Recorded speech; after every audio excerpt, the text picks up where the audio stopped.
வணக்கம். எல்லாம் வல்ல மூகாம்பிகையினுடைய அருளோடு இன்றைய சிந்தனைகள்.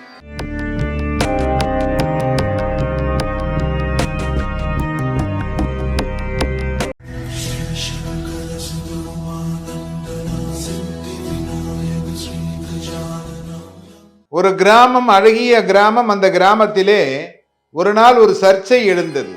என்ன என்றால், ஒரு இளைஞன், நாங்கள் தான் அறிவாளியாக இருக்கிறோம், எல்லா விஷயங்களையும் கற்றுக்கொண்டிருக்கிறோம், எங்களுக்குத்தான் ஞானம் அதிகமாக இருக்கிறது என்று கூறினார். அப்பொழுது ஒரு பெரியவர் சொன்னார், இல்லை, வயது முதிர்ந்தவர்களுக்கு தான் அறிவாளியாக இருப்பார்கள், வாழ்க்கை அவர்களுக்கு ஒரு பாடமாக இருக்கும், அவர்களுடைய அந்த வாழ்க்கையினுடைய பாடத்தை கேட்டு நீங்கள் நடந்தீர்களேயானால் நன்றாக இருக்கும். ஏட்டுச் சுரக்காய் கூட்டிற்கு உதவாது என்று ஒரு பழமொழி சொல்லுவார்கள். படிப்பதை அப்படியே எடுத்து சென்றால் உங்களால் வெற்றி அடைய முடியுமா என்றால் முடியாது. உங்களை வழிநடத்தக்கூடிய குருநாதராக இருக்கக்கூடிய ஆசிரியர்கள் உங்களுக்கு வழிநடத்த வேண்டும்.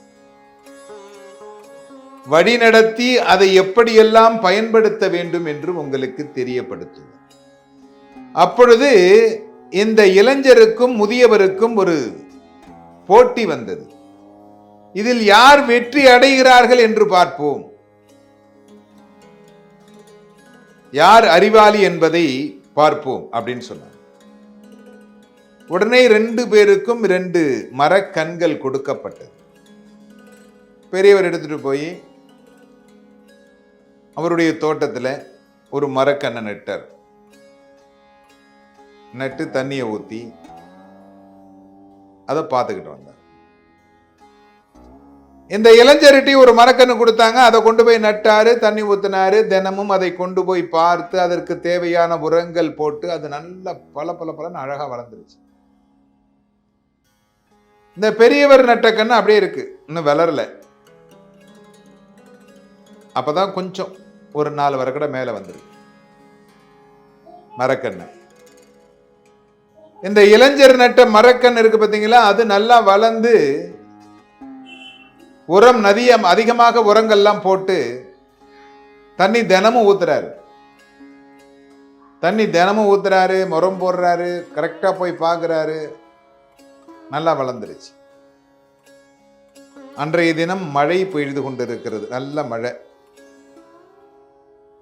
மழை பெஞ்சு காத்தடிக்குது.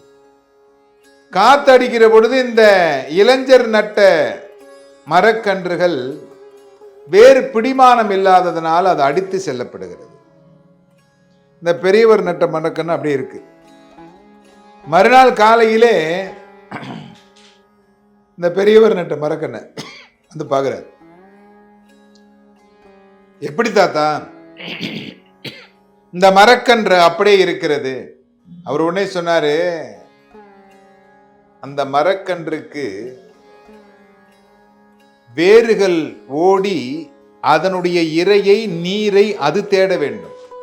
நம்ம டெய்லி தண்ணி ஊத்திக்கிட்டு இருந்தோம்னு வச்சுங்களேன், அது என்ன பண்ணும், அதனுடைய வேலையை செய்யாது. உரம் போட்டுக்கிட்டே இருந்தோம்னா அதனுடைய வேலையை செய்யாது. ஏன்னா மேலேயே உரம் கிடைச்சிருது, தண்ணி கிடைச்சிருது, மேலோட்டமாவே இருக்கும். அப்ப காத்து அடிச்சதுன்னா அது கீழே விழுந்துடும். அந்த வேலையை தான் நீ செஞ்சு வச்சிருந்த. அதை நட்டு வச்சுட்டு காய வச்சு தண்ணி ஊத்தணும்னா அந்த வேரானது தண்ணீரை தேடி ஓடும். அப்படி ஓடுகின்ற பொழுது அது நல்ல புடிமானமா பிடிச்சிக்கும் இல்லையா? அப்ப என்னதான் காத்து அடிச்சாலும் அந்த மரம் சாய்ந்து விடாது. அந்த காலத்துல பாத்தீங்கன்னா ஆத்து ஓரத்துல மரம் வச்சிருப்பாங்க. ஏன் அப்படின்னா, எவ்வளவு மழை பெஞ்சாலும் எவ்வளவு தண்ணி ஓடினாலும் அந்த மரம் இறுக்கி பிடிச்சிக்கும் அந்த மண்ணெல்லாம். அந்த இளைஞனுக்கு அப்பொழுதுதான் தெரிந்தது, நாம் செய்தது தவறுதான். வாழ்க்கையிலும் நாம் அப்படித்தான் வாழ வேண்டும். எல்லா வசதிகளும் நம்முடைய குழந்தைகளுக்கு கொடுத்து விட்டோமே ஆனால் அவர்களுக்கு கஷ்டம் என்பது தெரியாமல் போய்விடும். தவறான செயல்களுக்கு செல்ல வேண்டிய நிர்பந்தத்தில் இருப்பார்கள். உழைத்து முன்னுக்கு வர வேண்டும், தர்மமாக நடக்க வேண்டும், தர்மத்தை மீறி எந்த காரியமும் செய்யக்கூடாது என்பதை நாம் நம்முடைய குழந்தைகளுக்கு சொல்லி வளர்க்க வேண்டும். அப்படி வளர்த்தோமேயானால் கண்டிப்பாக நம்முடைய குழந்தைகள் இந்த மரம் போல் வேரூன்றி நல்ல விதமாக இருப்பார்கள் என்பதில் ஐயமில்லை. எல்லோரும் இன்புற்றிருக்க சுவாமிநாத சுவாமியை பிரார்த்தனை செய்கிறேன்.